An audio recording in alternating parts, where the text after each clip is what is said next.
Hello dear student, today we will start the topic single membrane bound cell organelle. Students, इस topic के अंदर हम लोग ऐसे सेल ऑर्गेनल को डिस्कस करेंगे जो सिर्फ सिंगल मेम्ब्रेन से बाउंड होंगे. फर्स्ट ऑफ ऑल इसके अंदर हम लोग डिस्कस करेंगे एंडोप्लाज्मिक रेटिकुलम को. Yes, endoplasmic reticulum. What is endoplasmic reticulum? अगर हम लोग एंडोप्लाज्मिक रेटिकुलम को देखें तो बेसिकली एंडोप्लाज्मिक रेटिकुलम होता क्या है? Membrane of network. बहुत सारे मेम्ब्रेन्स का नेटवर्क है जिसको हम लोग बोलते हैं ER या फिर एंडोप्लाज्मिक रेटिकुलम. आगे हम लोग इसकी डिस्कवरी के बारे में बात करते हैं. इसको जो डिस्कवर किया था वो 3 साइंटिस्ट थे, पोर्टर, क्लाउड एंड फुलन ने. आगे हम लोग देखें, these are present in all the cells except prokaryotes and mammalian RBCs और इरिथ्रोसाइट्स. सारी सेल्स के अंदर प्रेजेंट होगा बट प्रोकैरियोट्स और मेमेलियन इरिथ्रोसाइट्स के अंदर ये एब्सेंट होंगे. नेक्स्ट देखो, इसका कंपोनेंट या स्ट्रक्चर की बात करते हैं तो मेनली जो ER होती है या फिर एंडोप्लाज्मिक रेटिकुलम होता है वो 3 कंपोनेंट से मिलके बनते हैं, cisternae, vesicles and tubules. Let's discuss. Yes, next हम लोग देखें what is cisternae, what is vesicles and tubules. Yes, देखो यहाँ पे हम लोग अगर देखें सिस्टर्नी, वेसिकल्स और ट्यूब्यूल्स के बारे में तो सिस्टर्नी जो होंगे वो long, flattened, parallelly arrange and unbranch tubules है, जैसे कि आपको दिख रहा है ये दिस इज ये सिस्टर्न है और इनके आउटर सरफेस पे क्या अटैच होंगे? राइबोसोम्स अटैच होते हैं. ठीक है, तो ये पैरेलली अरेंज होते हैं, अनब्रांच स्ट्रक्चर है, मेनली फाउंड इन प्रोटीन फॉर्मिंग सेल्स. तो बेसिकली ये जो सिस्टर्न है वो कहाँ प्रेजेंट होंगे? ऐसी सेल्स जिनके अंदर प्रोटीन फॉर्मेशन का काम ज़्यादा होता है. वेसिकल्स देखें तो वेसिकल राउंडेड और स्फेरिकल होते हैं, राउंडेड और स्फेरिकल शेप के होंगे और इनके आउटर सरफेस भी आप देख रहे हो यहाँ पे डॉट डॉट दिखाई दे रहे हैं, ये क्या है? राइबोसोम्स. इनके आउटर सरफेस पे भी क्या अटैच होंगे? राइबोसोम्स होंगे. यस, नेक्स्ट देखो ट्यूब्यूल्स. ट्यूब्यूल्स क्या कैसे होते हैं? जनरली डायग्राम में आपको दिखाई दे रहा है ट्यूब्यूल्स, आप क्लियरली देख रहे हो कि जो स्मूथ वॉल, ठीक है, जैसे कि अगर हम लोग देखें यहाँ पे सिस्टर्ने, तो सिस्टर्ने के अंदर तो क्या होता है, इस तरीके से डॉट्स प्रेजेंट है, तो इनकी सरफेस कैसी दिखाई देती है? हमें थोड़ी सी रफ. ठीक है, और वहीं अगर हम लोग ट्यूब्यूल्स की बात करें तो ट्यूब्यूल्स हमें कैसी दिखाई देती है? स्मूथ वॉल दिखाई देती है. ठीक है, इनकी आउटर सरफेस पे किसी तरीके के राइबोसोम्स अटैच नहीं होते हैं, इसीलिए इनकी सरफेस हमें कैसी दिखाई देती है? स्मूथ. ठीक है. यस, अगर हम लोग इनको देखें तो ये होते हैं ब्रांच्ड. ठीक है, कैसे स्ट्रक्चर है? ये ब्रांच स्ट्रक्चर होती है, जैसे हमें दिखाई देते हैं ब्रांचेस.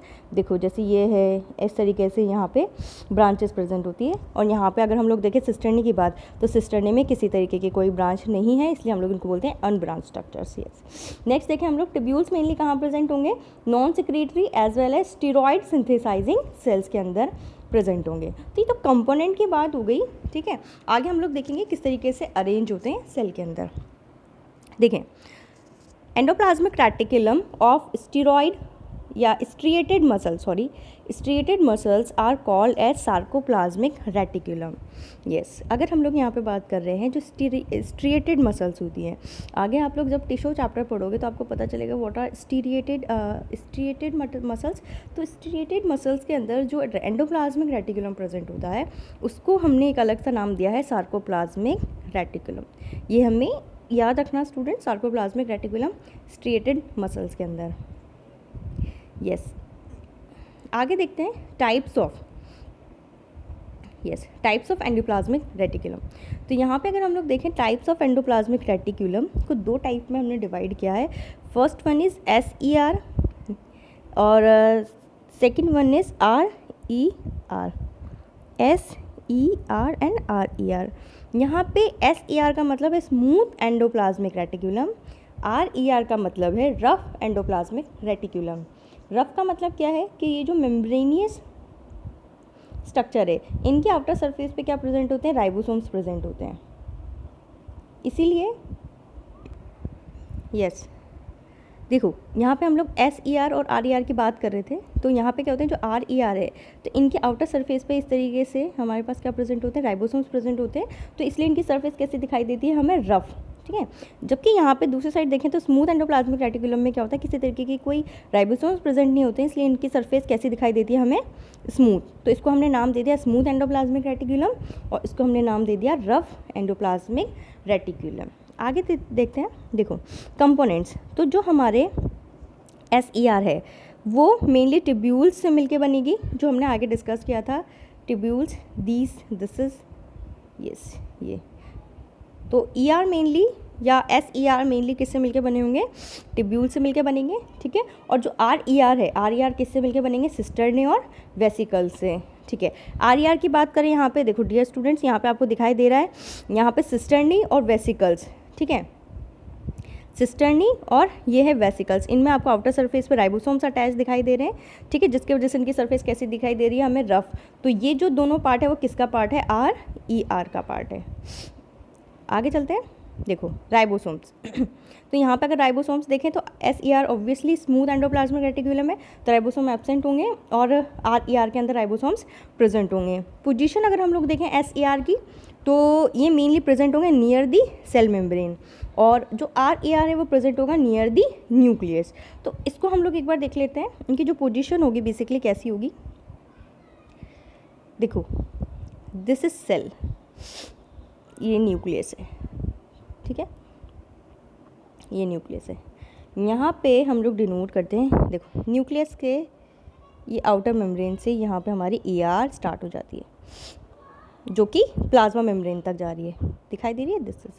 तो यहाँ पे ये जो नियर दी न्यूक्लियस, न्यूक्लियस के जो पास में प्रेजेंट है, दिस इज RER, और जो सेल मेम्ब्रेन के पास वाला पार्ट है ये होगा हमारा SER, ठीक है। जब हमने न्यूक्लियस डिस्कस किया था डियर स्टूडेंट, तो हमने देखा था कि न्यूक्लियस के अंदर क्या होता है, न्यूक्लियोलस होता है। न्यूक्लियोलस क्या फॉर्मेशन करता है, न्यूक्लियोलस किसका फॉर्मेशन करेगा, राइबोसोम का फॉर्मेशन करेगा। तो ये राइबोसोम निकल के यहाँ पे इनके आउटर सरफेस पे अटैच हो जाते हैं, ठीक है। तो इस वजह से इनकी जो सरफेस है वो कैसे दिखाई देती है, रफ, ठीक है। तो इसलिए इनको हम लोग बोलते हैं रफ एंडोप्लाज्मिक रेटिकुलम, जबकि जो प्लाज्मा मेम्ब्रेन के पास वाली एंडोप्लाज्मिक रेटिकुलम की मेम्ब्रेन्स होती हैं वो स्मूथ दिखाई देती है, क्योंकि वहाँ पर राइबोसोम एब्सेंट होते हैं। तो पोजीशन हमारी क्लियर हो गई। नियर दी न्यूक्लियस क्या प्रेजेंट होगा हमारे पास, RER, और प्लाज्मा मेम्ब्रेन के पास में क्या प्रेजेंट होगी हमारे पास, SER, यस। आगे चलते हैं फंक्शंस तो यहाँ पे फंक्शंस हम लोग देखें तो जो SER है वो help in steroid lipid polysaccharide synthesis, ठीक है, और जो RER है वो मेनली हेल्प करेगी प्रोटीन सिंथेसिस के अंदर, क्योंकि ये जो RER है उनके सरफेस पे क्या अटैच होता है हमारे पास, राइबोसोम्स। अकरेंस, यस, अकरेंस में अगर हम लोग देखें तो mainly found in lipid forming cells like adipocyte cells. Adipocyte cells जो होती है वो फैट सेल्स होती है, तो उनके अंदर SER ज़्यादा प्रेजेंट होगी। और अगर हम लोग देखें RER को, तो RER जो होगी मेनली प्रोटीन फॉर्मिंग सेल्स के अंदर, यानी कि ऐसी सेल्स जिनके अंदर प्रोटीन का फॉर्मेशन ज़्यादा हो रहा है उनके अंदर RER का अमाउंट ज़्यादा होगा, ठीक है। लाइक निसल्स ग्रेन्यूल्स इन नर्व सेल्स। नर्व सेल्स की जब हम लोग बात करते हैं तो उनके अंदर जो निसल्स ग्रेन्यूल्स होते हैं तो मेनली वो प्रोटीन फॉर्मेशन में हेल्प करते हैं। आगे देखते हैं फंक्शंस। फंक्शंस अगर हम लोग देखें यहाँ पे तो first is ER increase the surface area of the cytoplasm for various metabolic activity of the cell, exactly, ठीक है। सेकंड पॉइंट देखें, it gives internal support to the colloidal matrix that is cytoplasm, बिल्कुल सही है। मतलब अगर हम लोग बात करें जो ER है, ठीक है, ER क्या कर रहा है, इंटरनल सपोर्ट प्रोवाइड कर रहा है। इंटरनल सपोर्ट कैसे प्रोवाइड कर रहा है, जैसे ये सेल है न्यूक्लियस है तो मैक्सिमम पार्ट कवर कर रहा है, और एक तरीके से जो ये यहाँ पे एंडोस्केलेटल की तरह काम कर रहा है। नेक्स्ट देखिए, it function as a intercellular transport system for various substances. Next function, protein synthesis occur on the surface of rough endoplasmic reticulum by ribosomes. These proteins are either used within the cell or exported outside the cell. Yes, अगर हम लोग बात कर रहे हैं जो RER के through ribosomes जो अटैच है वो क्या करेंगे, प्रोटीन सिंथेसिस में हेल्प करेंगे, और ये जो प्रोटीन बनते हैं वो या तो सेल के अंदर या फिर सेल के बाहर भी काम आते हैं। नेक्स्ट देखो, synthesising of lipid collaboration with Golgi body या Golgi complex occurs on the surface of smooth endoplasmic reticulum. यहाँ पे अगर हम लोग लिपिड सिंथेसिस की बात करें तो लिपिड का जो सिंथेसिस होता है वो किसके कोलेब्रेशन से होता है, गोल्जी बॉडी के, यानी कि दोनों मिलकर लिपिड के फॉर्मेशन में हेल्प करते हैं। और कहाँ पे होगा वो, on the surface of the smooth endoplasmic reticulum. Next देखो, SER help in synthesis of sex hormone. जो सेक्स हार्मोन होते हैं जैसे like testosterone in testis and oestrogen in ovaries, तो इनके हेल्प में भी, इनके फॉर्मेशन के हेल्प में भी SER हेल्प करते हैं। नेक्स्ट देखो, डियर स्टूडेंट, यहाँ पे हमारा ईआर कंप्लीट हो गया है। नेक्स्ट जो हम लोग डिस्कस करने जा रहे हैं दैट इज़ गोल्जी एपेरेटस। देखो, गोल्जी एपेरेटस को अगर हम लोग देखें तो डिस्कवर्ड बाय कैमाइलो गोल्जी। सबसे पहले इसको किसने डिस्कवर किया था? कैमाइलो गोल्जी ने किया था इन 1998 के अंदर, नर्व सेल ऑफ आउल। ठीक है, और इस साइंटिस्ट के नाम पे ही इसको जो नाम था वो दे दिया गया गोल्जी एपेरेटस या फिर गोल्जी बॉडी। पोजीशन देखें तो नियर द न्यूक्लियस, न्यूक्लियस के पास में प्रेजेंट होगा। प्लूरोमॉर्फिक स्ट्रक्चर होती है। प्लूरोमॉर्फिक मतलब होता है कि जो अपनी स्ट्रक्चर होती है, एक फिक्स स्ट्रक्चर नहीं होती है। यस, नेक्स्ट देखो, because component of Golgi body are different in structure and shape in different cells, contain a piles of flattened sac named cisternae along with the small vesicles and tubules. Yes, functions देखें, mainly जो Golgi apparatus होता है involve in cell secretion and act as storage, modification and condensation और packaging membrane की तरह काम करता है। तो मेनली इसका जो फंक्शन होता है स्टोरेज में, मॉडिफिकेशन में, कंडेंसेशन और पैकेजिंग में भी इनका मेन रोल आप प्ले करते हैं। नेक्स्ट देखो, form the acrosome of sperm. बिल्कुल सही, एक्रोसोम ऑफ स्पर्म। अब एक्रोसोम ऑफ स्पर्म को हम लोग देखें तो क्या होता है, बेसिकली जो स्पर्म का आपने स्ट्रक्चर देखा होगा तो यहाँ पे क्या होता है, एक सिंपल सा डायग्राम हम लोग देखते हैं। ये न्यूक्लियस होता है और ये जो पार्ट होता है ये हेड पार्ट होता है बेसिकली।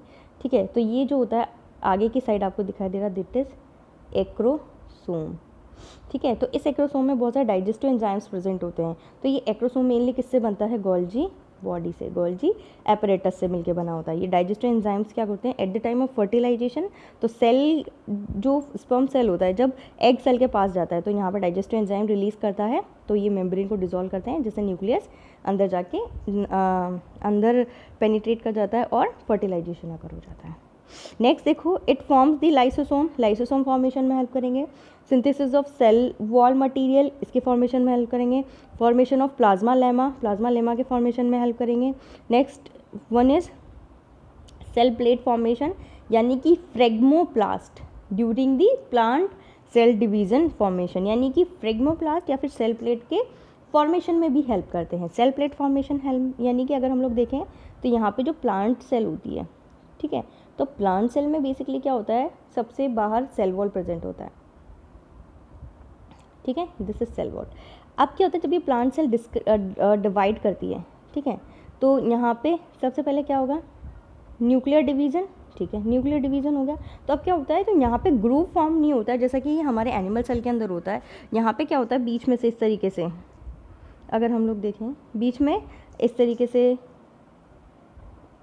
सेल प्लेट का फॉर्मेशन होता है। मतलब जो कुछ सब जो गोल्जी बॉडी की वेसिकल्स हैं, ये वेसिकल्स यहाँ पे आके जमा होती है और इनसाइड से आउटसाइड इस तरीके से एक, ठीक है, सेल प्लेट का फॉर्मेशन करते हैं। इसको हम लोग बोलते हैं सेल प्लेट।